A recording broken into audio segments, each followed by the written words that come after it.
Hi, James here again, the State of the Ground guy, and it's time for the third State of the Ground report. Well, I'm not on site at Worthy Farm right now, as you can probably see from the background, but I was there last night fairly late, and I can tell you that the ground is just getting harder and harder all the time. When I did the heel test, it just went thud, and the tent peg, it was starting to get quite hard to push it in, although I could push it in. Wouldn't need a hammer yet or a mallet or anything, but yeah, things are definitely starting to write quite a lot. Now, things have changed very slightly. I've been in touch with the lovely people in the festival office, and actually there's a strict rule that there's no filming or no photos from Worthy Farm are allowed to be published online on social media, anywhere like that, before the gates open.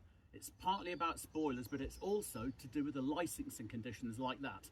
And you can imagine that the guys at the festival office have got their hands full as it is, getting everything ready in time, without any extra problems caused by people like me posting things online that I shouldn't be, especially if it affects the festival's license.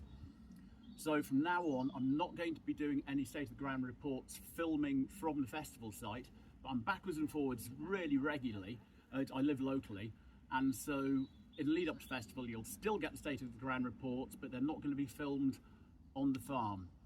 Something else we're going to do, if anybody's interested, is well, I'm a chainsaw sculptor, and I take a lot of my big sculptures to the festival, have been doing it for years, and so I'm going to let you see some of the stuff that's sort of work in progress that, touch wood, is going to be finished by the festival. And for example, this is a really old oak root ball, and it's, as you can probably see, it's going to be a throne that seats two people. That's going to be up in the Croissant Nerf field, and I'll give you other updates of various other bits and pieces that I'm working on.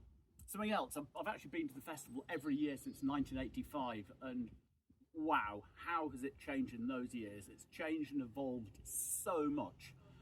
And if anyone's interested, I could give you sort of some of my insights and what I've seen and witnessed at the festival and the way it's changed.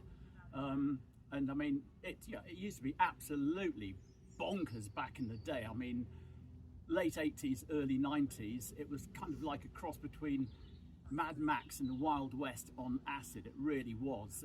Back in those days, I used to live in a converted bus, and we all used to rock up. We were like land pirates in those days. The media used to call us New Age travellers. And yeah, I've got quite a few interesting anecdotes from back in the day. So if I get time, just to give you something to watch in the lead up to the festival before the gates open, that's something to watch that's festival related, obviously, yeah, I might drag some of those old stories up. So great stuff. Until next time, cheers.